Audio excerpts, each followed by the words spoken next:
Hey, everybody. Welcome back to another episode of Carvers and Creators, a weekly demonstration and discussion with sculptors, carvers, and multi-talented artists from around the world. If you're a fan of the show and you like what we do, give us a like and a follow on the platform you're watching us on. Let us know in the comments where you're watching from. Let's meet the artists, shall we? Cool. Why not? I mean, we're here, right? Well, might as well. This guy above me right here, he's an artist and sculptor from Tucson, Arizona, and a finalist of Halloween Wars. It's Mr. Matt Hopper. Hey guys, happy Thursday, everybody. Good to be back. Happy Thursday. Good to be here. Live. Good to be My name is Paul Dever. I'm an artist and sculptor from Boston, Massachusetts. Our guest tonight started selling mask-making supplies in the back of Fangoria magazine in 1986. Just the other day, really. True story. Today, his company is one of the leading suppliers of three-dimensional special effects materials in the industry. He's the CEO of the Monster Makers and creator of Monster Clay. It's Arnold Goldman. There he is. Hello out there. That is a lot to say. That is fantastic. Welcome. It's great to be here.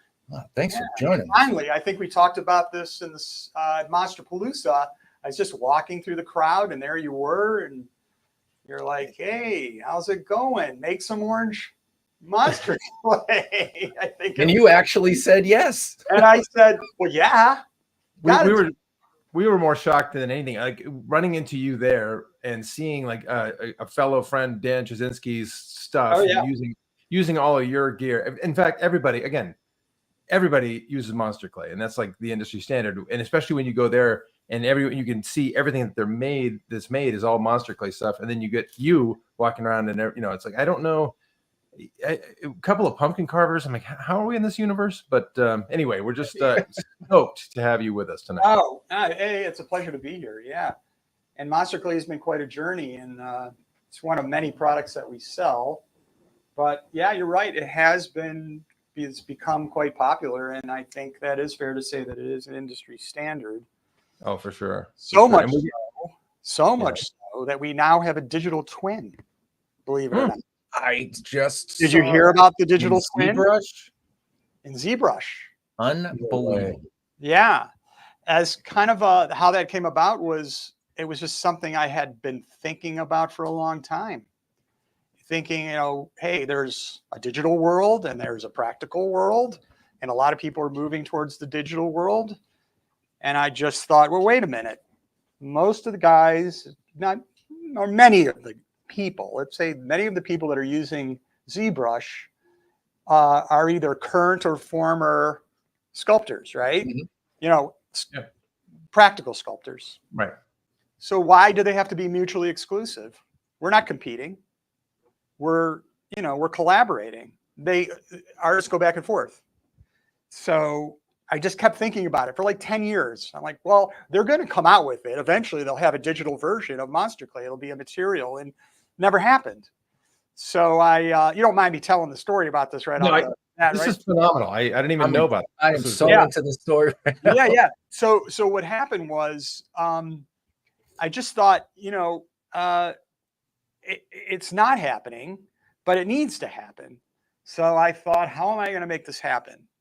And I just happened to go to dinner. We were out. It wasn't this Monsterpalooza, but the Monsterpalooza before.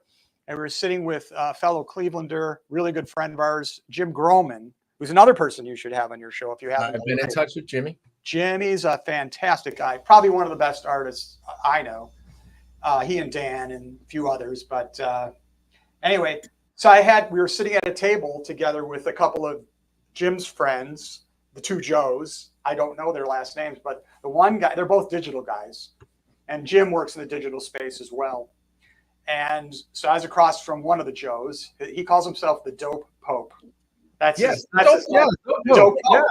You know the Dope Pope? Everybody calls that guy. Okay, the Dope Pope. Yeah. So they're two Jersey guys, right? And we were just having a good old time talking about things. And one thing led to the other. And I just happened to mention to Joe, I said, "Oh, you're working in the digital realm. That's amazing. I've always wanted to see a digital representation of Monster Clay. It makes sense. I think I've seen people do some plugins, but they weren't official. So I started to talk to him, and he just said, "Well, I know the folks at ZBrush." He goes, "Would you like me to connect you?" Absolutely. So a couple weeks later, after Monsterpalooza, I get this email from Joe, the Dope Pope, and he's introducing me to Paul Gabori, who's one of the heads over there in Los Angeles. And so I thought that the name looked quite familiar. So I got on we scheduled a Zoom call, and I'm on the Zoom call with Paul, and I'm looking at him. I'm like, Paul?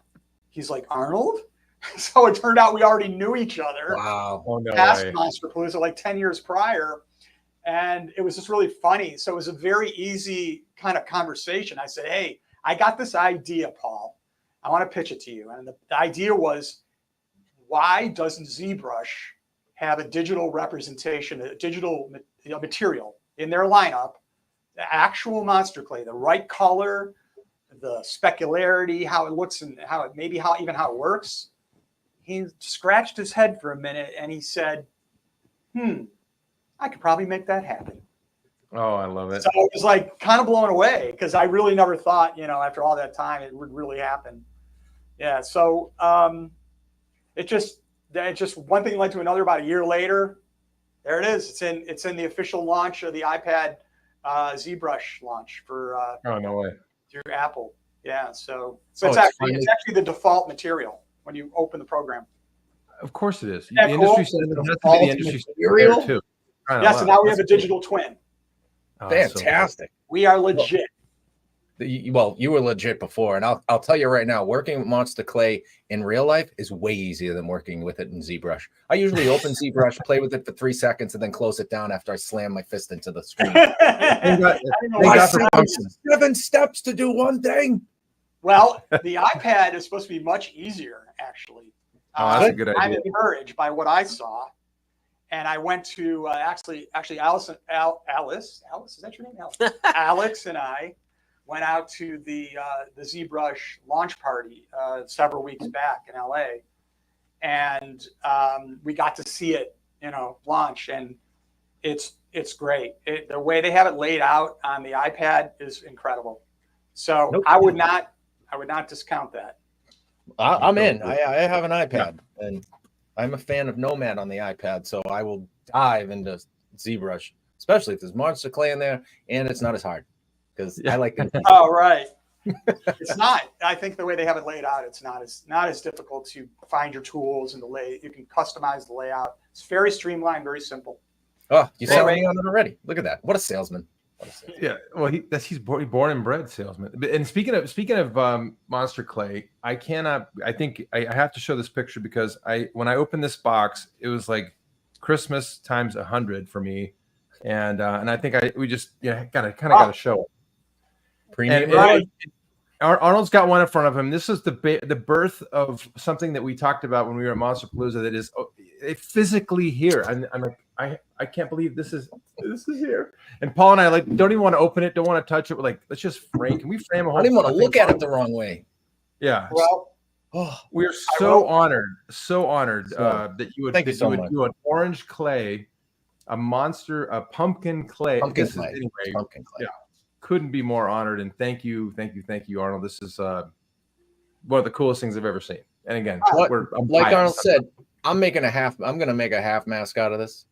Yeah, there's enough to do that. I'm going to send you guys a copy of it, and then I'm going to strain it and put it right back in it and close it up. It wasn't even open. It's indefinitely reusable.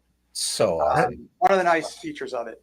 Now we should probably get. And by the way, it was a pleasure to do that for you. It wasn't a big deal. Thank you. I just made a few tubs. It's not going to be commercially available, just so everybody knows, unless I get like a million requests. Well, hang on. We got a lot of pumpkin fanatics watching tonight, like Mark Evan here. I mean, they may demand you make it, but anyway, the idea was just to make it thematic for the show, and to do something cool for you guys. In your honor for this show. And it was not hard at all. We made 3 tubs. I'm holding one of them. You guys got the other 2. And I do want to give a little shout out here, if I can, to Casey Love. So if you look at if you look at the little guy in the corner, if you could show that again, you'll see the pumpkin character. Hold up. I'll get back to it here. Yeah. Yeah, there it is. And so That is one of Casey's creations. He's been great about loaning us his mask images to show what's being done. He uses a lot of our materials. So Casey has provided that, although he doesn't know about it yet. Well, there's only 3, right? I mean, he's going to find out. He's going to find out on the show. 50 people. And like Mark says, this is a collector's item, so the bidding will start after the show. And or I sense some legal action here. Right. Casey's awesome. He's a great guy. We had him on in season 1. Say again?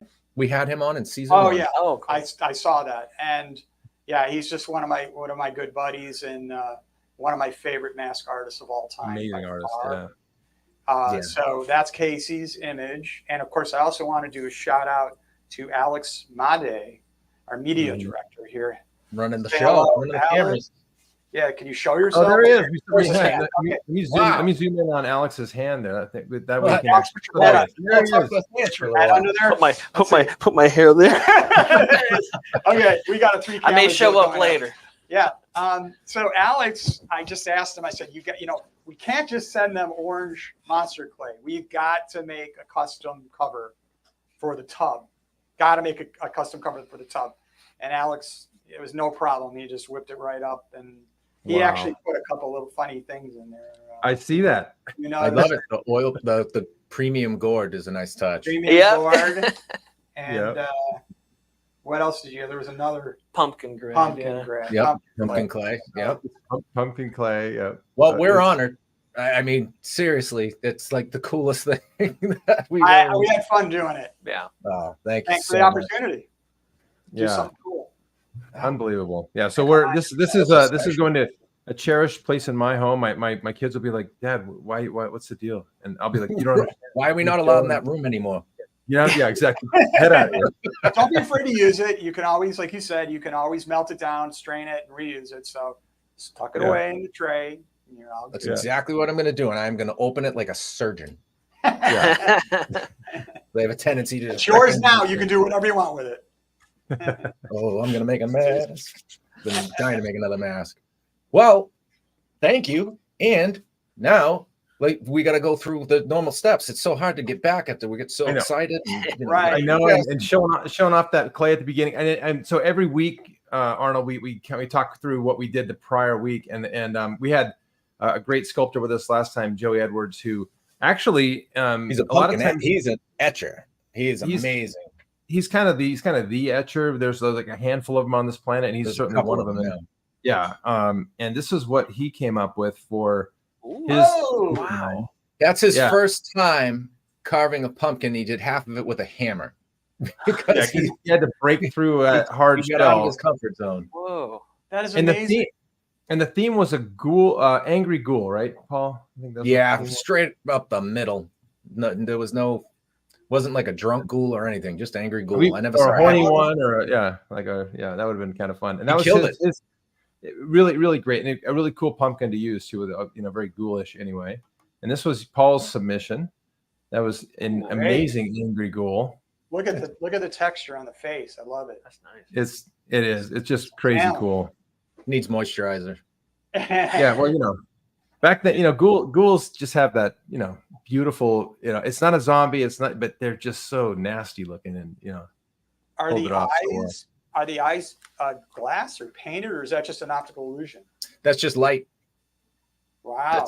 That's kind of the whole thing with the sculpting, especially on, it's kind of monotone. There really isn't a difference in color once you get into it. So it's all done with downlighting. Just to get the different shadows, and you try and dig as deep as possible so you can get a lot of those shadows. But quite amazing, because I think as I look at that, my brain wants to assign colors to the irises. And it's like 2 different colors of the irises. Maybe it's just the lighting, but it looks like you've actually used glass eyes. That's what I'm getting to. That's cool. So the trick is it's 3 steps, right? You do the outer part. Then you go as deep as you can on the pupil. And then for the light, the glint, you bring that part out further than the eye. So that catches more light than the other 2 sections. Oh, I see. Okay. Lighter color. So if you look at it from the side, it doesn't look as cool because he's got these things just poking out of his eyeballs. But For intents and purposes. Right. You got all the tricks, though. You know how to pull these things off. Yeah, we've learned from some great artists. Done it a couple of times at this point. Yeah. This one was my submission. Look at this guy. Ooh. Those teeth. Well, the after and Paul will see this right away, but as you get close to his nose, this thing was already kind of rotting from the inside, and they get this kind of almost like spaghetti squash kind of striations across the thing. So I was already about to break through a couple times on it, but I was able to finish it and throw some hair on and make him look quasi good. I was a big fan of Paul's this week. The one thing that you'll always notice, Arnold, Alex, was when we do these. Inevitably, we love them and hate them, and glad they're gone. And this one has probably been long since devoured by wild pigs behind my house. But true story. I've actually helped feed them. I'm sure. Yeah, wow. I believe it. Don't tell Fish and Game. I've never done that ever. Well, you're doing a service, right? You're feeding the animals, the rodents, and they got to eat. Something like that. Yeah. Yeah. And you're recycling and paying it forward. True. That's true. I mean, I'm sponsoring generations of wild pigs or javelina. You are ensuring their invasive territory will not go unnoticed. Right. Absolutely. Yeah. But, all right. Well, I'm impressed. On that note, it's time to introduce you to the third member of Carvers and Creators responsible for our next carving challenge. It's the wheel. The Hello Wheel, the Center Spinner. We call it so many things. Most of them are swears by what it lands on. And I'm going to show you right now. We're going to walk through what we got for steps on this bad boy. Yeah, here we go. All right, let's do it. All right. Arnold, Alex, wheel, Arnold and Alex. Be nice. So we're going to spin it 2 times. The first time we spin it is going to be the character that we're going to have to try and carve. And the second spin will be the emotion or attribute we have to apply to the first spin. Our choices tonight are fantasy, witch, old age, guest choice, so have one ready, vampire, troll, werewolf, ghoul, Frank, and zombie. Pretty standard Halloween-y type stuff, I would say. Smug, crazy, guest choice once again, robust, sour, sleepy, chipper, scared, surprised, or angry. Chipper. What could go wrong? Absolutely nothing. All right, gentlemen, are we ready? Only good. Only good. All right, here we go. All right, spin away.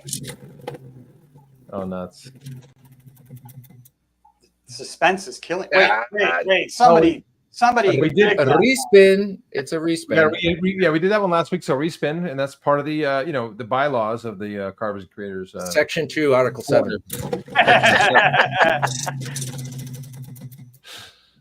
And it's a zombie. No, zombie's good because zombie opens up a lot more. Yeah. I mean, you can do all kinds of great things. Now it depends on. Now let's. The emotion is gonna tell the story. I want a chipper zombie. Give me a chipper zombie. Come on. Come on, chipper zombie. There's no way it lands on chipper. No, never. Lands on guest choice. Guest choice. All right. Well, it could be. Now it doesn't have to be on the wheel. This is something I do have to say because a lot of people are like, "What are the choices again?" Arnold, in your wildest dreams, what did you always want to see a zombie on a pumpkin like? What, dude? Oh man, zombie on a pumpkin. Robust could be a nice big chubby zombie. We could do robust. Hey, no, don't feed him. You're confusing. No, I'm not. Don't lead the witness. Don't lead the witness. Wait a minute. You said robust, right? Yeah. Robust does not necessarily suggest something big. Very true. It's you're confusing robust with rotund. Oh, okay? This is true. You could look this up. But no, I would have to. Yeah, what would I check. want to see on a zombie? I kind of something you would never see on a zombie is a happy zombie. Chipper, perhaps. Chipper. Are we going down a path? We are going down that path. I did. Oh my goodness. The worm. All right. Are you into that? Chipper zombie. Could you manage that? Oh, hell yeah. Tonight's zombies can be anything, but I don't see a lot of happy zombies around. I don't see any zombies around. Well, I see actually a lot of. Most of them are on their cell phones. Good point. You're looking down. Yeah, that's the truest thing I ever saw. Okay, so I'm going to post this, and our like stamp of this is the thing you're going to do is this little button right here. Now is committed to the chat, which means we have to do it, which is even worse. But let's go. No, I kind of, you know what's funny is I'm glad that Arnold, all on his own, without any input from me, chose Chipper. Chipper. And are you stroking the pumpkin there? Is that what I'm seeing there, man? I have a new friend. I don't know if you guys noticed. I have a new friend here. I mean, he's gonna try I mean, it seems a little perverse, but yeah, it's just me. Well, you know, pumpkins. I'm so used to rubbing them all the time. You know, why not something else? But Okay, I'll leave it right there. there you a go. lot of chipperness going around. Yeah. Well, before we do that, though, Paul, we have another little one last. We'll call it a Tradition. ceremonial tradition, correct? Where we get to share what we're having as our carving oil. So, Paul, since you're right there in the corner, I'll start with you. Okay, Oh, sure. wait, Why that's not? not the right button. Wrong button. What am I doing? So what we always do before we start our carving is it's good luck to always toast with your friends. And so what we do is we go around the horn with our carving oil. Matt and I, the shoulders start to get stiff, and maybe we're not thinking as clear. So You need sometimes some a beverage lubes the joints. Lubricant. Right. Yes, exactly. Carving oil. Yeah. I have from 2 Weeks Notice Brewing Company in Springfield, Massachusetts. It's a very strange beer called The Saddest Pumpkin. It's an emo pumpkin. Emo pumpkin. I wonder. That is the coolest label. So it's a pumpkin beer. It's actually, yeah, it's brewed with real pumpkin tears, it says. You know, It's a pumpkin pie ale, and it says to drink it with the Black Parade turned all the way up. Oh, From My Chemical Romance. Gotta get that piano going. Yeah. It wins for label of the year, in my opinion, honestly. well, I'm curious though, because it looks like it's already been christened. So that means he had to open. How dare you think that I would ever jump Oh the no, shark? no, I'm not saying anything. I'm just saying I noticed it's open. How I mean, do you know what the hell's going on? My camera's all blurry. Tell me about Yeah. this. It was a blurry. Guys of shadow. Optical illusion. Optical I illusion. believe the term I'm looking for is busted. Busted. Yeah. Oh, I had to Really make sure I was sharp. going to like it. So what does it taste like? I will tell you right now. I'll just a sip. Just a little sip before the toast. Yeah. First sip of the. Yeah. All right. Tastes like a pumpkin pie ale. Okay. Tastes like a. Can you know what it taste tastes like? the tears? Can you? That's the big Not question. as sweet as the pumpkin beers that you usually get this time of year. It's not that sweet. It's got Great idea though. It's more of like it's got a little bit of an IPA taste to it. It's pretty good. I think I would enjoy that. I'll look for that one. This is the first time I was asked to review a beer, so that's a first on the show. Thank you, Sarah. Very nice. Yeah. All right. I Matt.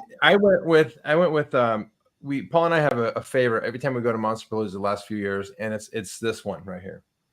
It's this 805. It's almost like the Budweiser of the West Coast anymore, but it's like a lager. I'm not a huge like IPA guy, so this one is more reminiscent of what we always pick at Monster Palooza, and that's where we met you. So ceremonially, All right. and I'm actually opening mine for the first time right here. There we go. And I'll take a second review. Take a sip now. Yeah, I gotta okay, know yeah. what it tastes Yeah, he's on a roll now, Matt. He knows he's got I might be looking for an 805. We had him at a. Do we have an ZBrush, 805? Yeah, ZBrush. He must be frozen again, everybody. Yeah. No. That was all pure. Wow. Good stuff. Okay. Wow. Apparently, I like those. It's really good. Don't tell anybody. Actually, 805. Go ahead and give us a call. We'll accept the sponsorship. Sponsorship, Yeah. Yeah. Anytime you're ready. Well, I Arnold. knew you guys were going to do this. So I don't just have coffee here. Oh, I have boy. something Oh, my boy. daughter bought me for my birthday. Now, I will preface this by saying that my birthday was in August. It's okay. And it was in the refrigerator mostly until the refrigerator died. So there's a chance I'm drinking some skunky beer here, but I haven't opened it. I don't know. I'm going to open it now. It's probably going to go all over the place. It's called Sweet Baby Jesus. That is the best name of a beer. What a I want to say Sweet Baby Jesus over the name of it. Now, look at that. what it Okay. it's made by this company. I don't know how you pronounce it. Duclaw. Duclaw or Duclaw. Duclaw. brewing company. It's called Sweet Baby Jesus, and it is chocolate peanut butter porter. Oh, Does that sound good? wow. Yeah. That sounds like a dessert beer. Holy Why don't you crap. crack that sucker open and Oh, yeah, have a little right. sip for us there? I want your review All right, now. I'll give you Little my review? review. Let's see. It's the review section of the show. How's the body? Does it have a peanut butter Not aftertaste? skunky. Did you aerate it? Oh, good. You have one too? I do. It's not skunky. Oh, the sound effect. Did you hear that one? That's Alex's. That was amazing. He's We behind the controls, but I'm going to bring him out here in a little bit. This is actually quite good. I can taste exactly what's in it. I can taste the chocolate. It's got a little bit of a weird aftertaste. I can taste the peanut butter. It's heavy. It's a thick kind of brew. It's got notes of vanilla and Notes of nutmeg. He's much better at this. He drinks more than I do. It's got the nutty afterbirth. Yeah. The afterbirth. Sorry. I don't know those terms. It's great. It's great. I like it. I would have this again. Matter of fact, Wow. we You have might four have it more. again. We might have it You again. never know. Well, You have more. gentlemen, Yeah. cheers. So this is a tradition. Here's Arnold and Alex joining us tonight. Alex, Thank you so wanna much for the clink again play. here? Alex, There we go. Alex, clink too. over here. Clink, clink. There you All go. around. Sweet baby Jesus. So now all we have to do is start at the beginning. 805, and what was the other one? Mine is the saddest pumpkin. The saddest emo pumpkin. Yeah. All right. Emo pumpkin. Yes, he was a Emo very emo pumpkin. pumpkin. Senia loves your pumpkin beer, by the way, Paul. I think that's her new favorite too. Thank you, Senya. I do too. Okay. It's a good can. It's Very fantastic. good. So, like I said, like everybody that tries to follow how you got to this amazing place, Oh, yeah. you started at a very young age, like most of us, Very young. with something like this. I Yeah, had something yeah. similar to this. I don't know if it was this, and I definitely got it from a yard sale. I do remember it came with the box and everything. I got this when I was about 5 or 6 years old. My dad was in the plastics industry, and he worked for a company called Synthetic Products, and he was a buyer, a chemical buyer. And so he must have had some insight into these things. So he took me to a place called Aurora Farms in rural Ohio, and they have this ginormous flea market. It's still there actually. But I remember going there, and we found this set. It's called Mold Master. If you look at the bottom, you can see a picture. Probably some of the older crowd watching this would remember this Mold Master. And what was really cool about it was you could take. It came with these pellets and like a melt tower. It's probably kind of dangerous, actually. You plug it in, Yeah. Thing gets hot. Really It burns great your thing nostrils. to give your Fumes. kid, Yeah. But actually, I was careful with it. He, it comes with instructions. It didn't get that hot. Maybe like really hot water. So you take your pellets and you dump it in the little chamber, and then you put your mold. It comes with a series of molds, like little toy soldiers. And up to that point, I was really into, of course, like most young boys and kids are into toys. It's everything. It's all I would think about. My little soldiers, my army men, my GI Joes. And so here was an opportunity that I could actually make my own, because like I said, my dad knew a little bit something about this. And I always wondered when I got these little plastic army men set, I remember you guys maybe remember this too. Yeah, the little green guys. They yeah. come in like a little bunch of sprues around it, and then you have to break them out of the sprues, Mhm. right? And then before you can play with them. So then there's all this leftover plastic. And so it made me wonder, there must have been some kind of process involved in making these little toy soldiers. So when I got this set, and I could actually make my own, melt the pellets, squirt the melted stuff into the mold, and it would solidify. And then I had these soldiers that I was making, and then you could melt them back down. It was the coolest set ever. And I'll tell you, it's funny how things in your life that happen that have it's like they create waves in your future life. You just never know, these experiences you have. And I love that set so much. And it tied in with my obsession with toys that it set me on this path unknowingly at the time. And with my dad being in the plastics industry, to kind of wanting to know more about how people make these things. Like they don't just magically appear. There's a process behind it. Mm. So around the same time, maybe around 5 or 6, my parents could see that I was interested in art. And they started giving me or taking me to have lessons, art lessons at the Cleveland Museum of Art, which is a really, for those people that don't know about it, it's a world-renowned art museum. It's good. People that come to the city, it's one of the premier museums to see. And the amazing thing is it's totally free. Really? Oh, And yeah, nice. it is. So if you ever come into the Cleveland area, you're definitely going to want to go into University Circle and go to this incredible museum that we have. But so they held the classes there. But what was really cool about this, which I think is so different, and they still do this to this day, is they take the kids out right into the museum, and you're sitting under these incredible masters and incredible sculptures. You know, you've got works by Picasso, Rodin, you've got just all the artists, the great artists of the world are represented. And you're sitting right amongst the artists and you're creating art. And that kid of that age, 5 or 6, you don't really, there's something that comes over you about it. There's something really elevating for a young kid. You don't understand. You don't know what it is. Yeah. But it just seeps into your system, Yeah. And I think the fact that my parents had some insight into leaning into what my interests were within the art world and giving me the lessons. My folks were very involved in the arts in general. My mother was she was a dress designer, believe it or not, during the war. She was her father was a hat designer. Wow. On that side of our family.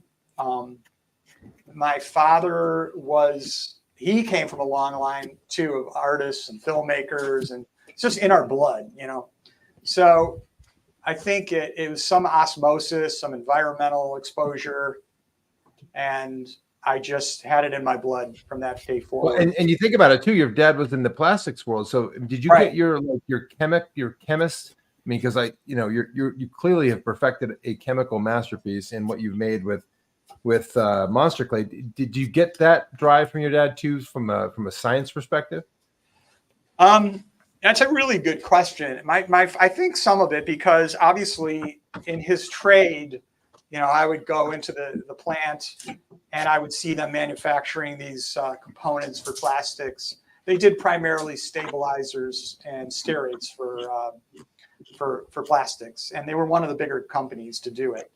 And so I was always in there, and it definitely had some, without question, had some impact. And my father took an interest in art himself. He'd go to the art museum, and while he was waiting for me to finish, he would sit and observe and walk through the museum and see whatever was there. And he was inspired. So he would come back home and he'd start on these crazy art projects. And he made some things with cut glass, and he made so cool. Yeah, plexiglass he was using. I remember a couple of different projects that he did. So it was just always there in the household. And so, yeah.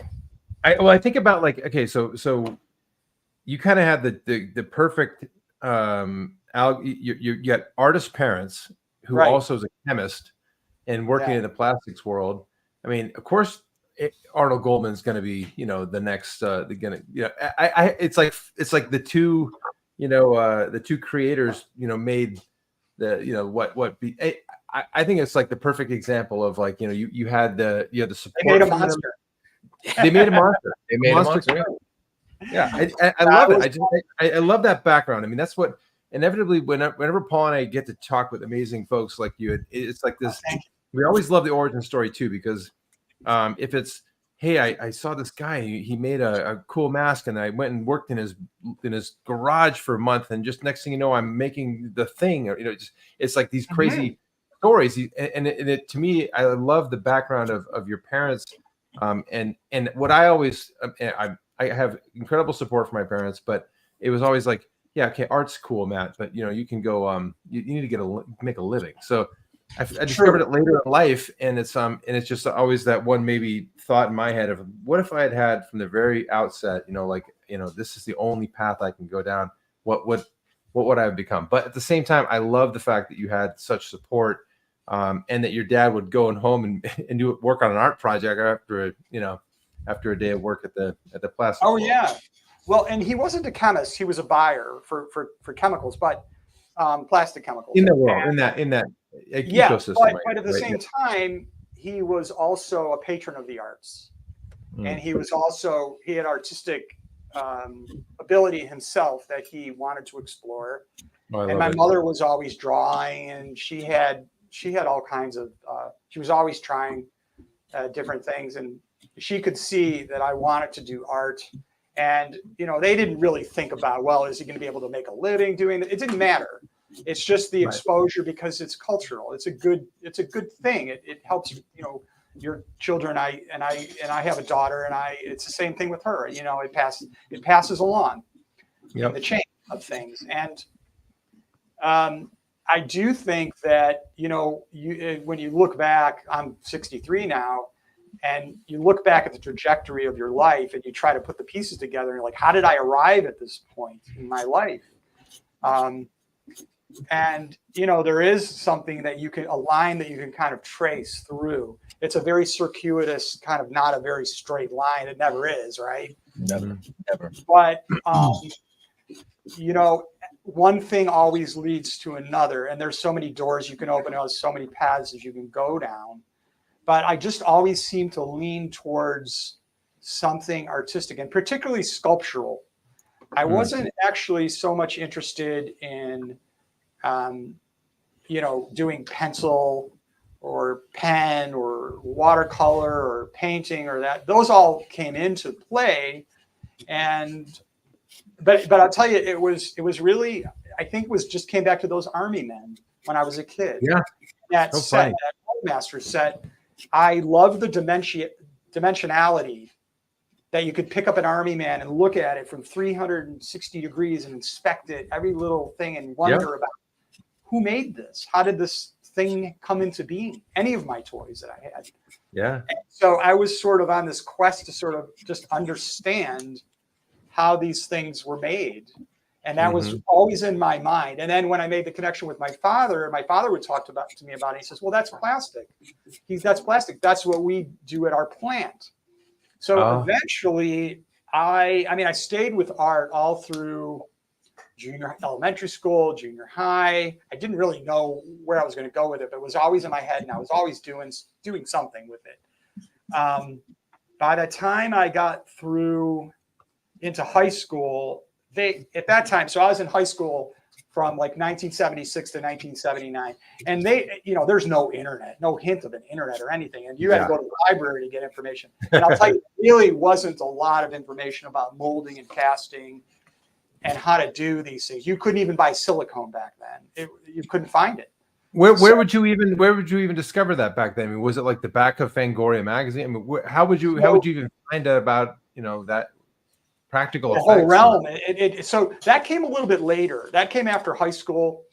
During high school, I didn't really, it was sort of everything was on the back burner because I didn't have access to anything really. I didn't know I didn't even know the process for making a mask, for example. Sure. It was sort of you see a rubber mask in a store, and you're like, wow, that's so cool. But how the heck do they make it?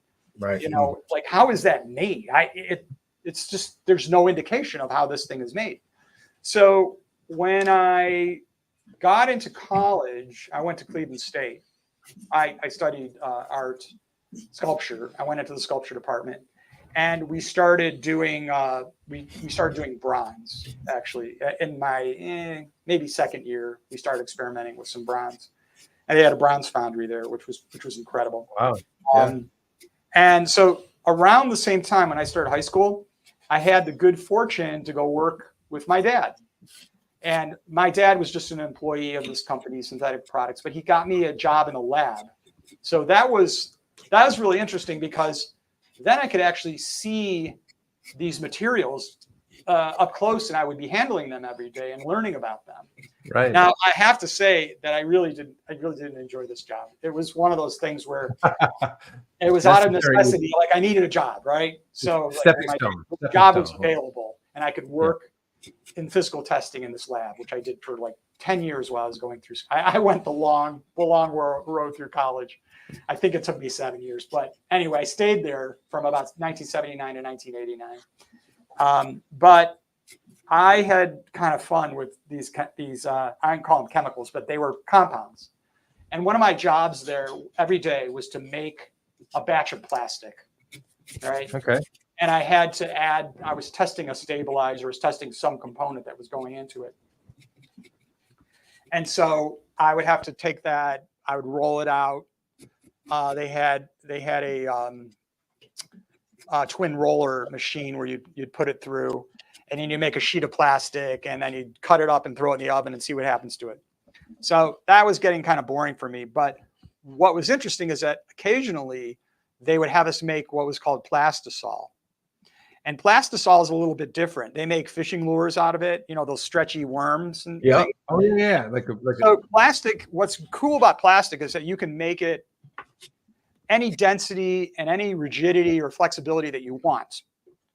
And so I really got an insight in how to do that when I was at this company all that time. And I did ask my boss one day, I started learning a little bit, you know, I started getting into watching movies, and they started just showing some behind the scenes stuff around that time. Because that really didn't happen until like the late 70s, early 80s, when you could actually, when you got VHS tapes and you'd get the bonus content and you get, that really started, that really started a wave of interest. And it wasn't lost on me because it leaned right into what I was into. Monster movies as a kid, toys, you know, and how they were made. So all of these things kind of combined for me, and it was just a mishmash of stuff. And I was sort of just learning and experimenting. And at this job, I didn't really understand that it could have an impact in my life. But once that job was over and I'd kind of had enough, I met my future wife, and I realized, man, I'm going to have to figure out a way to make a living, you know? And I started really getting more serious. And then I started getting into mask making. I learned, I had a friend. This is just like the origin story I'm telling you here. Yeah. Definitely. Stop me if it gets too boring. But I had a friend that was making a movie. He had this great idea. He's a real smart dude. And he had this idea. It was called the Demon Project. I think there might be a picture of the first mask I made, but he was telling me about it, and I started getting really excited about, you want to make a monster for this movie? You got to make some kind of some kind of character. He's like, yeah, we got to show it to our investors. I said, well, what you need then is like a display, right? He's like, yeah, that's what we need. So he gave me some money to work with, and I didn't really know how I was going to make the thing, but I happened to pick up maybe an issue of Famous Monsters, or I started subscribing to a magazine called Cinemagic. I don't know if you guys remember this. Some of the people out there will remember Cinemagic. It was amazing. I still have copies of this magazine. It was like golden to me. And it really showed you how to make stuff with different things. In fact, that magazine had a user's guide. Like it had an overview of like all the materials that were used in special effects, and I was blown away. And so I realized, oh my God, what I could do for the guy is I could make him a mask, or I could at least use latex. So at that point, I taught myself how to make my first mask. This is about 85, 86. So I taught myself how to make a latex mask. There really wasn't much out there. That magazine, I'd say maybe Richard Corbin had a book. Tom Savini had Grand Illusions, book 1, and then later book 2. And he talked about, that was incredible to me. It was like the sky opened up when I got that book, Grand Illusions. And it actually showed you how to paint a mask. So I had access to these things, so I could actually create this display for this guy and my friend Rick. And it took me a long time to kind of pull it off. And I think by that time, it took me like 6 months or something to learn how to do it. And by that time, the movie crashed and burned. There's Tom Savini. And my wife on the right, Kimberly. She's half of Monster Makers and cosplay. So that's how I started learning the craft of mask making. And eventually I just became obsessed with it. And I started making a few more masks, and I thought, wow, nobody in Cleveland is doing anything like this. And I thought, well, okay, why don't I teach people how to make masks? So I came up with a little program. I tried it out once at a costume shop, a local costume shop, and it was very successful. I filled up the class like nothing. And I thought, well, why should I go through the costume shop? I'll start my own little business with it. And I found a place, and I shared the location with my wife's or my future wife's cousin. He was a carpenter, and eventually he bailed. So I had this whole place left to myself. And I'm like, okay, now I got to really get serious about this. I started teaching mask making class from about 1991 through 1994. Yeah, we got some pictures of that too, Maddie. Flip back to those pictures. Yeah. The Cool beginning ones. pictures. I think. From what I can see, you got really good response to it too. I really did. I What mean, happened there was it was so crazy how things happen. You just never know, and the only way you know is by trying to do it. Right. Like there's no other way to learn something. You just have to dive into it and commit yourself, right? So that's kind of what I did, and so I was doing everything. I was like the classic self-starter entrepreneur. I was always like that as a kid. And so I thought, well, I got to publicize this, because how am I going to get the word out? Right. There's newspapers, there's magazines, but how the hell do you get in a newspaper and a magazine? Well, you got to start somewhere. So the crazy thing was, I put together this one class in this rundown sort of storefront that I had access to, that where my wife's cousin bailed and left me with. And it wasn't expensive to have the storefront, but I really had no way to make any kind of income to keep it going. So I held one class, I filled up the class, and I went and I had a friend of mine make these little brochures, and I took them to different like little, you have these little, not a trade show, but fan shows. Like there was one for Beauty and the Beast locally. And I went to a Holiday Inn and I dropped all these pamphlets off. Well, somebody there at the show was a writer for the newspaper. And her name was Julie Washington. I never forget the people that helped me. And she gave this like brochure to one of her writers, one of the head writers, who has since gone on to be a novelist. I guess his name is Nick Charles. You can look him up. And he came by and he did an interview with me. And I literally I just had a few photographs on the wall. And I think I had to borrow some masks because I didn't really have much to show, And I went to a local costume shop, friend of mine, and she let me borrow a whole bunch of masks to kind of fake it until you make it, thing. Yeah. I lined my walls with all these masks, and I put up the photos of, things that I had done, the few things that I had done. And I got this article, like a full page article. And one thing led to another. That's a big deal, to have a full page in the Cleveland Plain Dealer. One thing led to another. And then I started doing TV interviews. And before I knew it, I had my classes filled up for like a whole year. So cool. Everything you learned came from the book, basically, right? That was the only. The handbook that I wrote. Yeah. Yeah. So ended up writing a little handbook after my classes sort of died down. And yeah, everything I learned from that experience, I put into my Monster Maker's Handbook, which I don't think is out anymore. I haven't printed it in a long time. So if you have one, it's a collector's item. I don't think it's that great. It's like our clay. Yeah, our clay's collector. There it is. There it is. But that's not the original one. That's the latter day one. That was the last one I did. I did like three editions of it. Oh my God. Look at that. Okay. Handbook. I have one. You have I that? have one somewhere. Yeah. Step by step. I God. was like, and there's the color page on the back. Oh wow. I would sit and stare at that constantly. Really? Yeah. Oh, cool. Like how you said, you would stare at the figurines. Yeah, exactly. Like I was the same way, but it would be with stuff like the step-by-step processes, because there was no YouTube. There was no beginning to end video unless you could afford to buy or find a VHS instructional tape.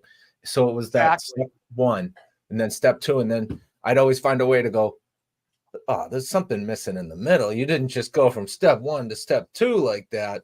Yeah. Almost like I was talking myself out of it in a way. Like, well, it is if it was really step daunting. 1.5, I'd get it. It's very daunting. It's like if I were to try to carve a pumpkin, I have no clue. You know, I don't. You guys know the art, and it's to you, it's nothing. It's like, you know, you could do it in your sleep. But for me, that's how mask making was when I first encountered it. I really had no clue.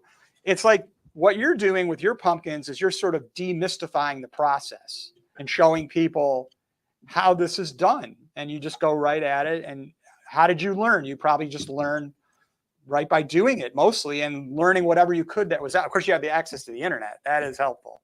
I had no internet. Yeah, what you did was way harder than what we had to do. Yeah. Oh, I'm not discounting what you're doing. That's hard. But I think Paul and I are probably both hyper competitive when it comes to, like, we saw like Ray Villafane and other folks doing amazing sculpts, and we had probably dabbled a little bit in our lives, and next thing you know, like, well, I can do that, and then you make a really good one, you think it's good, and you look back on it years from now, you look back on it now from back then, and you're like, wow, I could change 11 different things with that, and just, you know, but it is a pretty wild medium when it comes down to it. I mean, it's like, you know, very temporary, very fickle, very dependent upon the size and shape of what you're already carving and how it grew and a million things. So it's a weird medium for sure, but at the same time, it's the same kind of like mindset of we just want to make something and make something cool and make something fun, and yeah, same kind of thing. Looking just as a outside of looking in, an outside observer to this, what you were saying about, you know, the density of the pumpkin, you know, either you need probably a fresh pumpkin, or maybe you need one that's a little aged, or, you know, maybe the density changes within the pumpkin. There's certain things that are a little bit out of your control, right? Yes, for sure. And so you have to work around it or work with it. Maybe you've got a rotten area in the pumpkin that you didn't notice, right? That was hidden. Sure. Yeah. Well, I think with mask making, what I liked about it was, and still like about it, I don't get to make as many as I would like to do right now, because I'm running 2 companies and trying to. Well, you're busy. You're busy, and I have a child. And not to make excuses, but it is difficult, right? To try to have a business, multiple businesses, and do the things that you love. But I make time for it.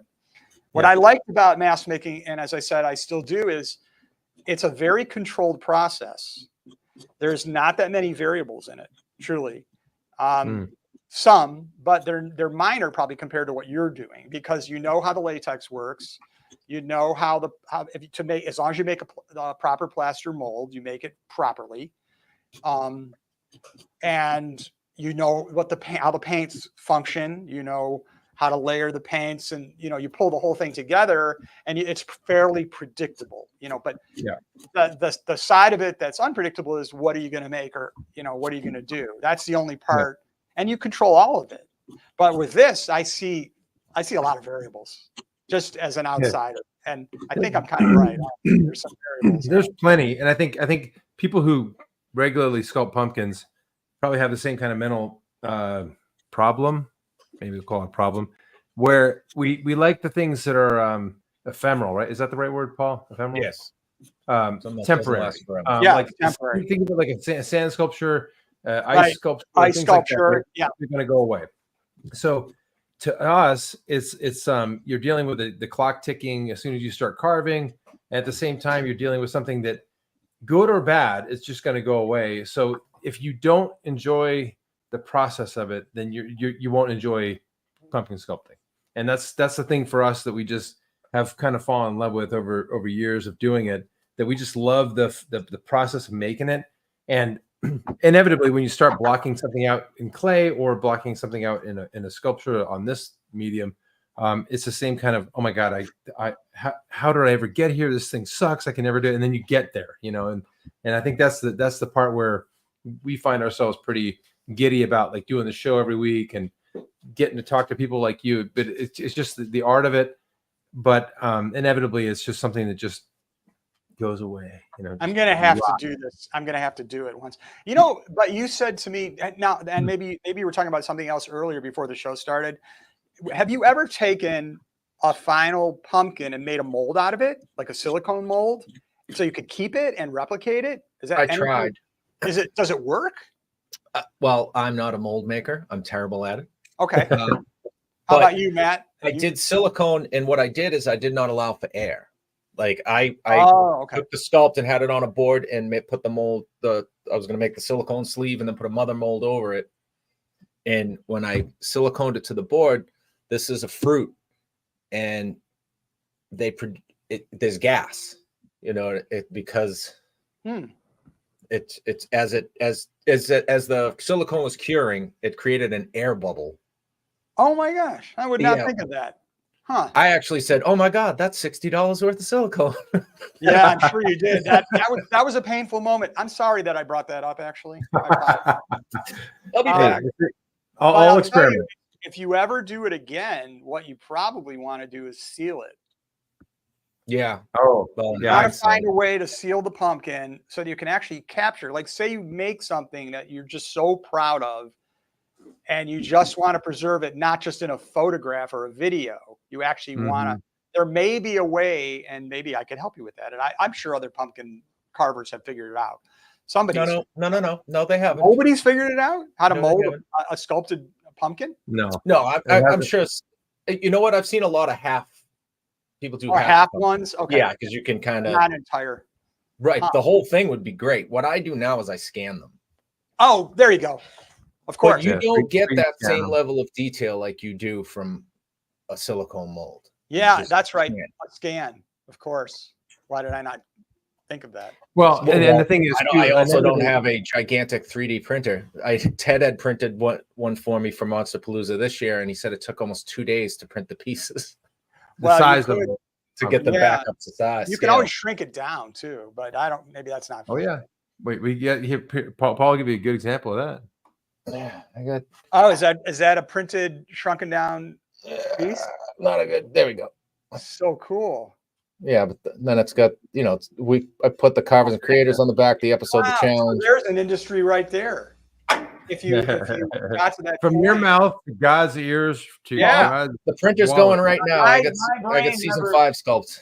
My brain never stops. So I got a whole line of magnets. That's what we love. Yeah, you're the entrepreneur's entrepreneur, because I mean that's what we love about talking to guys like you, because we get crazy cool ideas about, like, well, how can we make this something? Well, I love every single thing you're saying. I think it's very seasonal. One thing we've realized is seasonal, but we can market this thing. I always try to figure out how to. What's the path? I don't know. I'm cursed this way. That it's a good curse. Make a business out of stuff, but careful what you wish for. Right. But sometimes, in that case, maybe that is something like you make. That's just part of your process, because it's so ubiquitous now with scanning and digital. It's like you're working in the physical. How ironic is that? Is that you're making this in the physical world, then you can come at it with a scanner, capture it in the digital world, right? Maybe even further refine it in ZBrush. Yeah, of course. Yeah, ZBrush it. Yeah, you don't like in it, or maybe you want to enhance it or take something away. Move it out, add a horn. Yeah, who knows? Exactly. Right? And then print it in miniature, and then you've got a whole collection. Maybe you could find a way to produce those. People, Arnold, you would shit if you saw how many scans and reproduced pumpkins I have already. Oh, okay.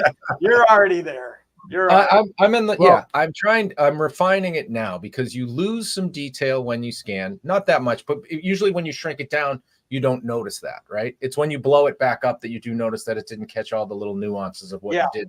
Because there's a lot of detail in what we do when it really comes down to it. I was just looking at the skin texture on that one you showed me from Matt. It was just that blew me away. I wouldn't have any idea with that medium. It seems it's so foreign to me. I'd have to actually try to do it. Oh, you got to try it. You know what we're going to do? I think Paul, I think what we're going to do is we're going to have Arnold back on. We're going to have to have a pumpkin in his hands. I would like to try that. I think Alex would do it too. Alex, with the double. We'll have 4 pumpkin carvers going at once. Yeah. I would really like to try that. I've tried. It's so tough. At least I get the sense that it's when I've kinda tried difficult. it's been very tough. I mean, I'm not using the right I'm tools. just somebody that's like, every year you carve a pumpkin. Yeah, carving a pumpkin. I'm talking about Well, just cutting eyes out Yep, the nose, exactly. or at the very worst, and I'd say worst, I mean best, is to follow one of those stencils, where you stencil it on there and you follow. Yeah. God, that's why I do this. That's hard enough as it is. These are clay carving tools, so I'm sure you have plenty of that around. Come on. Oh yeah. And it's just like rakes, little little dental tools, like little tiny triangles, Kemper, really good ones, that we can. Inevitably, you need something that's a little stronger, heavier duty, because the pumpkins like one of your hard clays. So it's like it doesn't give it. So if you're trying to drag a little tool through it, it's going to bend it backwards. So you have to be very, you have to think about it. You're sort of delicate about the way you approach it. Right. Better to go slow than to try to hog it out. Yeah, especially with a smaller tool. But if you got a big heavy duty, like one of the Kemper, this one like the heavy duty Kempers. I'm familiar with that. Yeah, these end up. Is that a rake? It's we Paul and I are adamant about we rake the shit out of these things with like a Dremel, so that we turn them into our own rakes, because otherwise they'll dig giant holes in them sometimes. But so you have to modify or make your own rakes, right? Little bit. Ken's Tools makes some rakes. Okay. Yeah, love Ken. Yeah, Ken's Tools. Shout out to Ken. Shout out to Ken. Ken is a great Ken's an dude. amazing guy. Yeah. Alex and I. Love his tools. Got some good ones. Talking to him. I owe him a lot of guitar strings. Yeah, Alex says he owes him a lot of guitar strings. We were fortunate the last couple of Monster Paloozas to be like two over from him. We're like, hey, can we get one of those new ones you have with the things and the things? Yeah, so we always do a little fun barter with him. He's tremendous about it. And what we find is, like, a lot of times in clay, he'll kind of take those saw blade version of the rakes, and then he'll file them down so they're a little bit smoother. For us, we like the saw portion of it, like the really deeper cut, because you don't have to push as hard. Anyway, it's little nuanced things. We're probably geeking a little bit too into the extreme here. No, that's what the whole show's about, I'm a total nerd when it comes to this stuff. I imagine other people. I like it's the nuances and the subtleties. There's a piece I did, my Lincoln. Honest Abe. It's a fantastic sculpt, by the way. Fantastic. By the way, so this is on the cover of all of your stuff. It is, yes. And he's behind you there. I sculpted that. I'll bring it out. I sculpted that in 2010. Oh, it's epic! It's absolutely epic. I am a big. About some of the other things that I have here. Why? Oh my God! It's the face of Monster Clay. I'm not me. I'm not the face of Monster Clay. Hang on. Here we go. I did this in 2010. I'll turn it around for everybody. That's beautiful. Is that cast? What are we looking at? Is that actually Monster Clay? No, this is a bonded bronze piece that I made a mold of it, and this is done in like a actually, said bonded bronze. I meant to say a copper. It's a bonded copper piece. Okay. We do still have the Monster Clay version of it. I do have a Monster. Okay, the OG. You have the OG one you made. Oh my God. Yeah, I have the OG. That one's in still the here. office. Anyway, that's one thing. That's on the other piece that I have. By the way, I do want to always want to mention, if I can, on the original Monster Clay packaging, that is Jason Height. So his sculpture, he's an amazing artist. He lives here actually in Lakewood, down the road from us. Yeah, pretty close. He used to be out in, I think he's from Akron originally, but he's down. He was out in San Diego working for many years, and so he's back in Ohio now. Tremendous so we see him from time to time. Yeah. He's got the demon that's on the lid of the original one. Oh, okay. That's the demon. Maybe would you like to see some of the other pieces that I have back here? Well, yeah. I know we're jumping around here. First of all, a little band, by the way, a little band you might be a fan of sitting in the back there. So are you guys, either of you guys Rush fans? You don't have to say if you don't like him, it's fine. But no, hang on. Is it Peart or Pert? It's Peart. Peart. Yeah.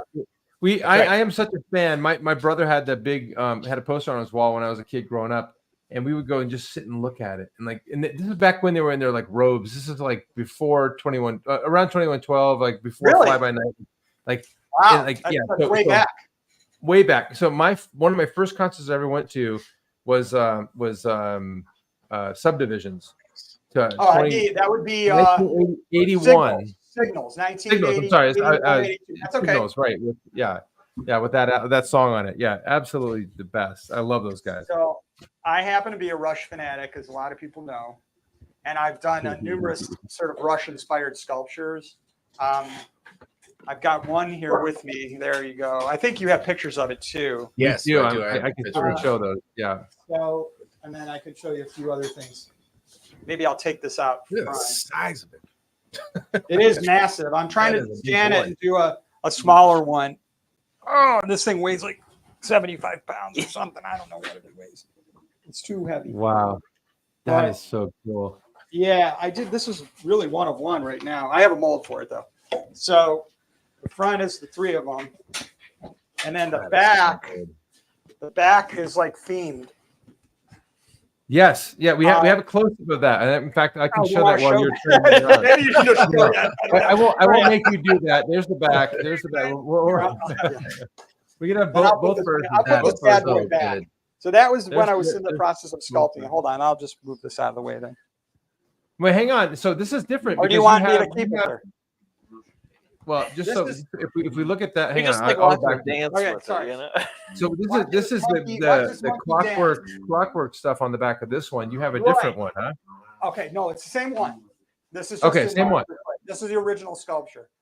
Oh, so okay. You can see there's some fun things that I did with it that incorporate a whole bunch of albums and for sure, homages to Farewell to Kings, Hemispheres. I'm not going to go too crazy because probably a lot of people maybe don't like them, but I don't care. So you can see a lot of like connections and tubing, and then they're all jacked into the matrix. You can see. And into the whole system, and the gears are an homage to the Clockwork Angels album, which was their last and final album. And then you can't really see it, but there's wording underneath there. Can you zoom in? Or maybe not on the photo, but if you get that guy back, Oh, just for fun, I'll show you this part. Okay. We have time. Plenty of time. Okay. Where are we going? We're just sitting here talking to you. Okay. There you go. We're actually having a wonderful time. Awesome. Me too. So what I want you to see is zoom in on the Alex, you are a champ. Look at this. Okay. No. Show the meters. So R43, 2017. Yeah. So I made this 7 years ago. When the band was still together. But it was I went to R40 myself. That was my last concert. Nice. Yes. Yeah. So if you zoom into the meters, these are meters that are kind of like registering what they're doing. Okay. And how close can you get? That's about as close as I can see. You know what? The other one might be close. Oh, there you go. It says, This is on the stoves and everything on the stage and the sizzle boil. Yeah, here's Getty's, and a bass player. It says, "You read it for me, Alex." It says simmer, cook, boil. Simmer, cook, boil, and then you go to Neil. And he was notorious for rehearsing before they would start their rehearsals. So it says preheat, bake, and broil. Preheat, bake, and broil. And then over to Alex. Alex, hot, sizzle, and smoke. Hot, sizzle, and smoke. So this is kind of tongue-in-cheek, Yeah, it's so good. And a real Rush fan would know all of that. Yeah. Oh, for sure. And then, there's like just fun little things that I could go into more detail about it, but it's not. It's too nerdy, so I won't do it. But there's some more symbols in there that go way back to the early days of Rush. Because I started. Did you ever get to meet them? Did you ever get to sit? I have. I was lucky enough to meet Neil, and I gave him. I knew I was going to meet him because I was really good at sneaking into concerts. Before they would start. Like if you went in the afternoon when they were setting up the stage, you could just walk in, and that's what we would do. And there was like a flea market that was emptying out. It was 1982, that Subdivisions you were talking about. Yeah, Subdivisions. Which was Signals. So I met Neil, and I handed him an envelope that I had prepared, and I wrote him a little letter, And you know what? He wrote me back. Cut it out. I have a letter from Neil Peart, a postcard from Neil Peart, signed Neil Peart, and of course he's gone now. But it's like one of my greatest prized possessions. That goes on your wall the same way that our clay goes on our wall. And I one thing that I love about Neil Peart, I mean, as a drummer, Paul and I are both drummers. We both have that in our DNA. We both played drums in bands and had fun with that. But when it comes to Neil, I mean, obviously he's like the inspiration for generations of drummers. He wrote their music. He was their poet. He was.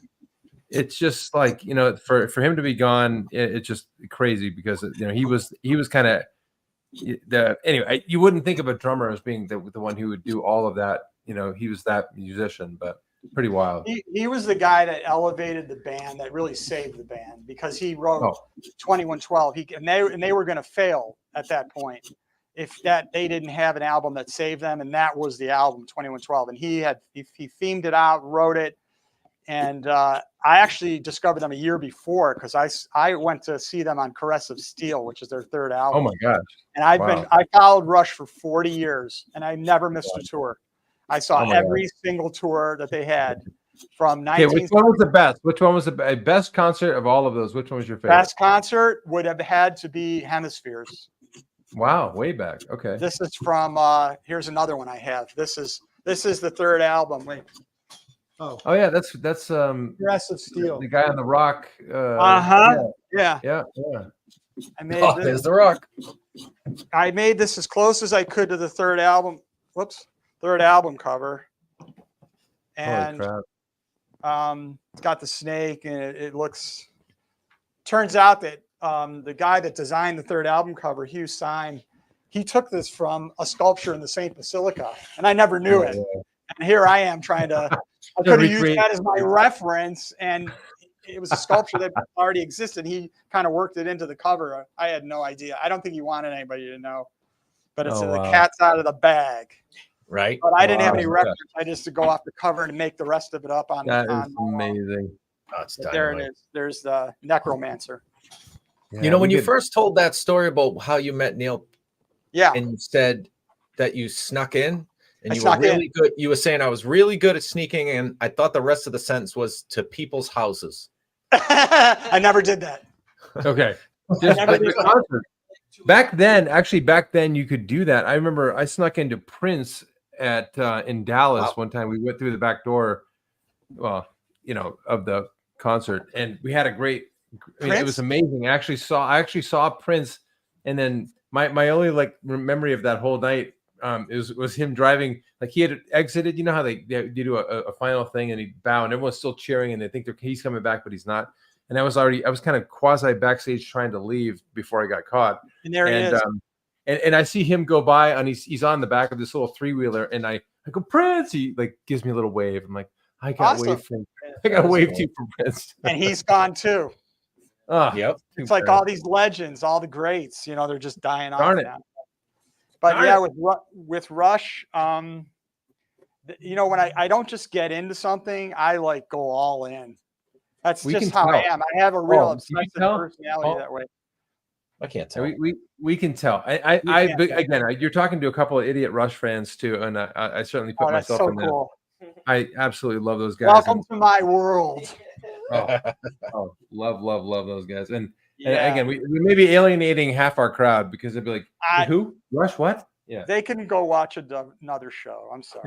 No, I'm just kidding. Watch this show. This is a very small part of an amazing show that is on. And all right, sorry we're Rush fans. I mean, come on, people. Yeah, I really feel bad about that.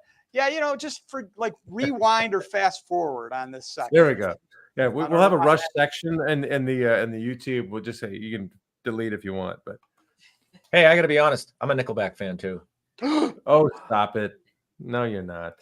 Yes, I am. How do you? You can be a Nickelback fan. I like Nickelback. I think they get a bad rap.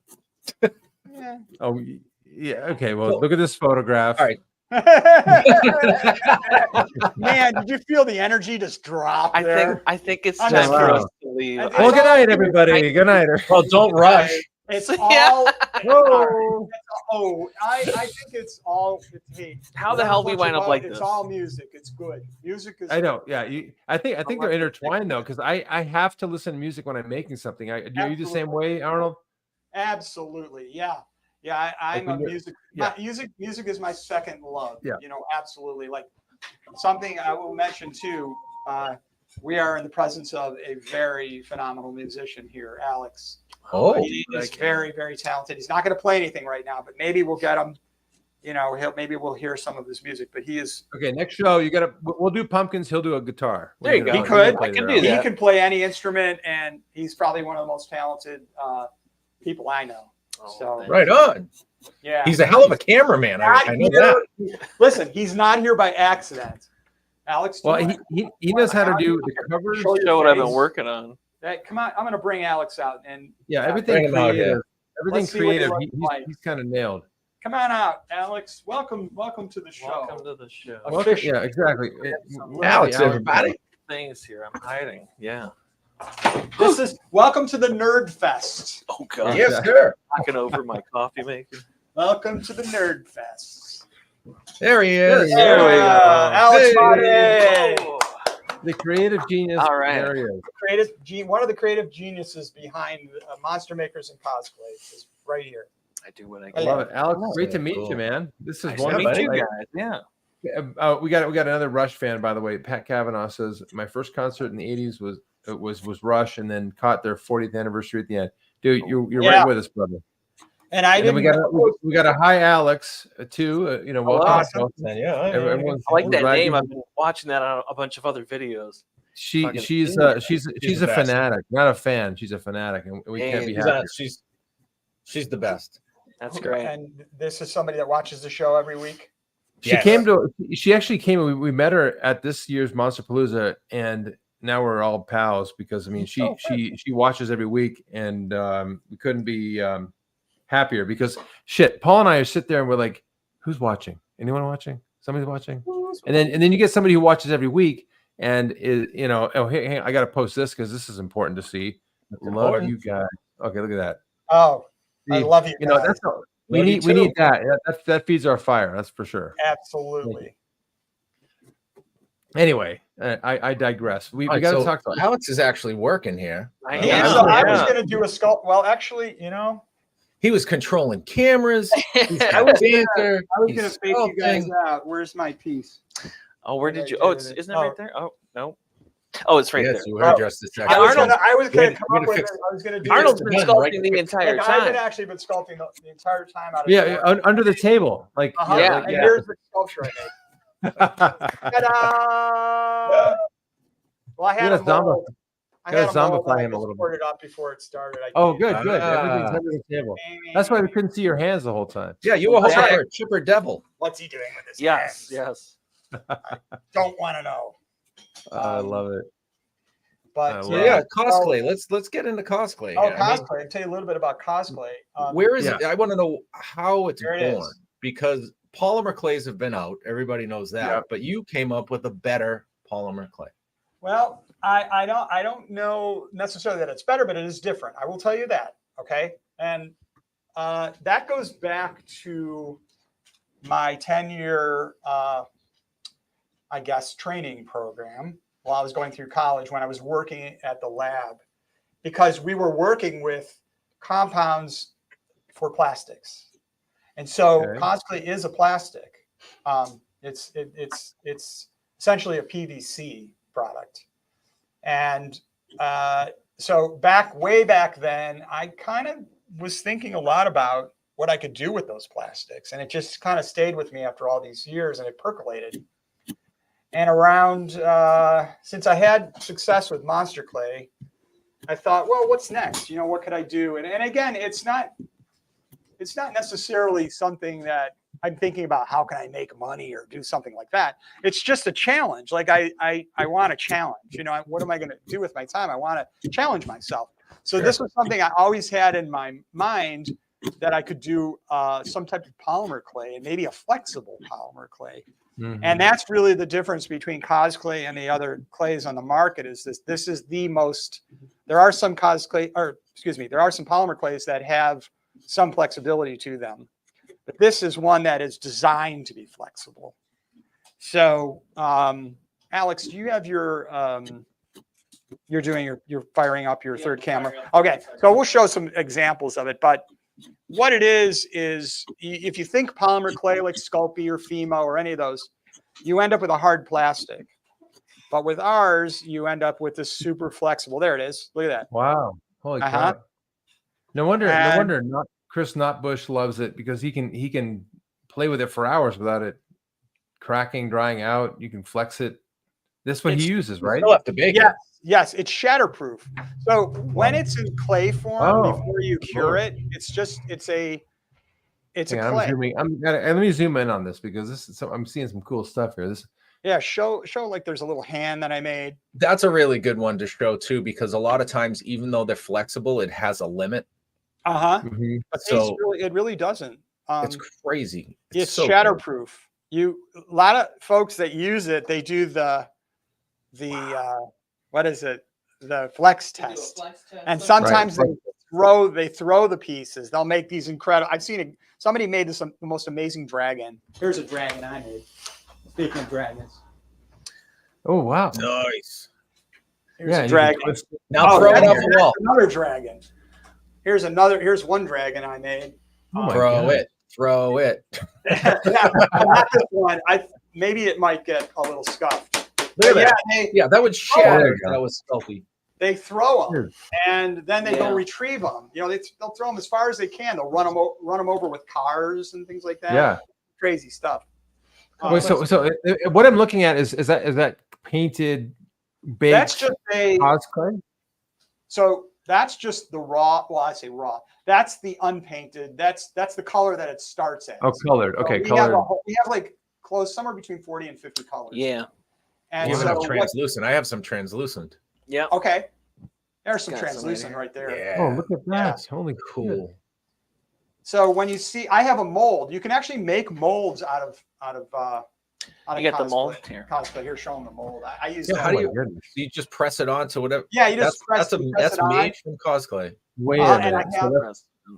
I have a release so that fresh cosplay doesn't stick to baked cosplay. So it's two cosplays. One's a release of. Oh my goodness! So there's something in between, a barrier that I use. It's called. Okay. Oh yeah. Makes sense. P1 separator. And then I can use cosplay as a mold because it's flexible. Holy crap. So Nobody ever paid as much attention at a temporary job than you did. Right. 10 years. It was a sort of long-term temporary job that I had trouble quitting. I really wanted to quit everything. Wow. You became a chemist. I mean, like, you don't even, you're an artist chemist, like an engineer. Well, I learned how to use, my theory is, as long as I don't poison myself or blow shit up, I'm cool. That's words to live by. You can quote me on that. Wait, are those two myself or blow shit up, I'm good. So that's kind of my theory. It's like I'm more like a cook than a chemist. I put things together, I see how they work, and as it turns out, fewer things work than not. There's only so many things that are going to work. I mean, you have lots of options, but you just keep working. But every failure gets you closer. I mean, that's exactly. Good. It's just a test. I do thousands and thousands of tests, and I take notes and I figure out what works and what doesn't, and I already have a direction, and then it's just a matter of figuring out how you can pull it together. Oh God! Look at that guy. There's me with. Oh, now I want to show you something. Oh else. yeah. Here's you with you. Hey, there he is. There's the original. This is Mike Viner, who sculpted this. My friend in Israel. Yeah. I don't know if you see his stuff on the internet, but he's quite good. He does all these caricatures, but he did a fun one of me with the clays. I have seen it on too. I love it. Yeah, his stuff is really honored to receive this. Oh my God, he is great. I think we tried to ask him to come on one time, and I think he will. He probably would. Right. How about the detail on that Rush T-shirt? Seriously. Oh yeah, look at you. It's mind blowing. Like, let's see. Can you put this on the thing? Totally. Okay, careful with it because the hair is going away. Yep, I just grabbed a couple pieces of it. Yeah, Damn I know. How could I? But I got excited. Oh, there we go. We got a close up. Look at that. Show the detail on the boxes. Yeah, it's insane. I mean, on the cosplay box, it's really crazy because we have. He's even got like over here. It says like it says sample only. On the side, we've got the barcode right there. He's got the lot number even. Oh my gosh! Right here. Is it a printout? Possibly, yeah. Probably. It looks like it's laminated somehow. But somehow he laminated. I don't know how he did it, but it's unbelievable. But even this logo, it's all regardless printed of how he did it. raised It's just the attention to detail. Yeah. It's unbelievable. I think he has a shrink ray. My sculpture, so I'm really upset. I'm fired. That's amazing. Hairs broke off. Yeah, I got it right over here. Save those hairs. Yes. Should see if he can Anyway, save every hair. So you got kind of an overview of my world. We I don't think we've ever seen. I think we've seen like an inch of your world, honestly, Arnold. Well, if you're ever in the Cleveland area, please come by. You have an invite, and I'll walk you through the factory. My goodness! But we already feel like we're like been christened. We have a box with our name on it and our orange. You guys are always welcome here. Oh, thank you so much. All welcome. And we definitely love to have you back on to carve pumpkins. You and Alex sitting just like that. Possible couple of cameras on the head facing down at pumpkins. I know, Alex, you can work something out. I can do it. Yeah. What we've seen with Alex tonight, I think there's no doubt. Yeah. Seriously. He's a wizard. Maybe Alex will serenade everybody. Yeah, you never know. Actually, he can play. We play a lot of different styles. I can do them all. Yeah. You play. So I'll write a theme song. He'll write a theme song. Hey, do you guys have a theme song? The monsters. Dare toy with my. Oh, you do have a theme. Carvers and Creators theme song. Wait a minute. Are we getting into new territory here, Paul? It would be more like a Sanford and Son theme, I would think, in my head. Like, it sure could be. Do you use that same rockin' intro for the outro? Do you have an outro? No. We don't even have an outro. Maybe you're our there you go. Guy. I think I know what I'm gonna do. I think we Alex could say, Alex, good night, everybody, and then all of a sudden Alex's music just keys in and we're floating back into the atmosphere. And watch your numbers just go crazy. That's what kicks you over the edge. It takes you right over the edge, and suddenly that's what's been holding us back. You got sponsors. You can't. You're like we got too many sponsors. We don't need any more sponsors. Yeah, enough, Alex. You wrote it too good of a song. Exactly. We're good. Like suddenly, I can't spend this money fast enough. Suddenly Duclaw comes on. They're like, "Can you advertise our sweet baby Jesus?" Oh yeah, exactly. Oh my! I would advertise Sweet Baby Jesus for free. I just love saying Sweet Baby Jesus. Yeah, right. It's chocolate, peanut butter, porter. What more could you want? There's beer in it, for God's sake. Exactly. Oh my God! Thank you. This has been so wonderful. I want to do it again. Can't thank you enough again for the clay and for taking your time out of your busy day to join us and tell us a little bit about your story. You know, there's so many thousands of people out there that the monster makers and your products have just through childhood into adulthood into their careers has played a major part. So you've impacted a lot of people with it. So thank you. It's pretty impressive stuff. Thank you. It shows if you stick with something. You know, seriously, maybe it turns into something. If you don't give up, just keep at it. You provided a way for people to get the stuff that they love. Like you said, growing up, you couldn't find latex. I couldn't. That was really now you just reach out, and boom, you order it. That's why I created a lot of the things that I had made in this company is because I couldn't get them. So there you go.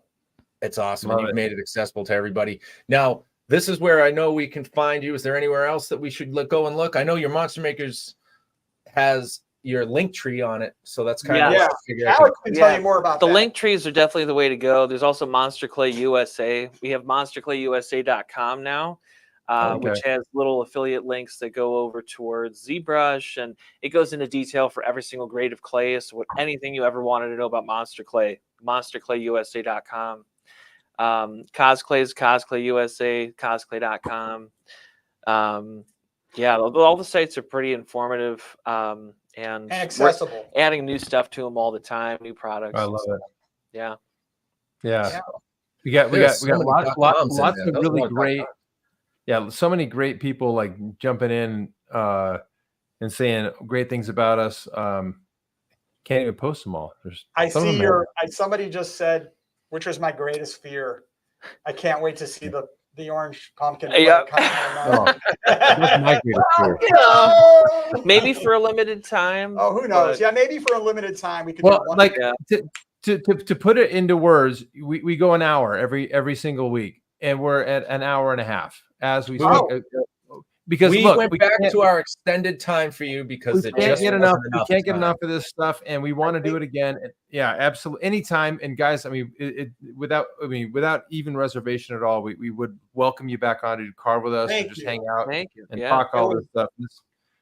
I'd talk tools for 2 hours with you. People would fall asleep, I'm sure. Well, I think we'd have a pretty good group of. There's people hanging on right now, an hour out in 90 minutes into it, and we're still they're geeking out just like we are. So don't sweat it. We'll have them on. Cool. This is where you can find us. Every one of these little silly social media things are all plugged in and ready to go. In fact, today, first time back in a while on Facebook because they bounced us for some reason because I think I said the F word or something. But no, I'm just kidding. Right? No, I just didn't have the right address or something. It was my goof up. Okay. Yeah. No, we're all good, and lots of love coming our way. And believe me, we'll certainly have you back on. So, Paul, I don't know. Can't wait. What do you think?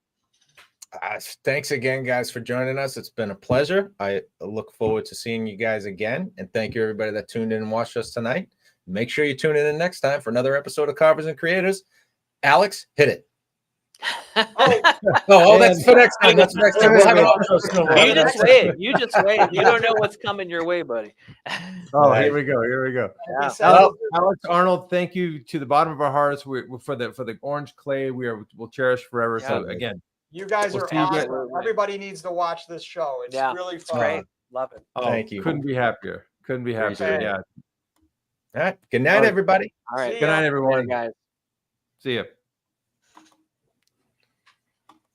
She says, hang on. And big smile.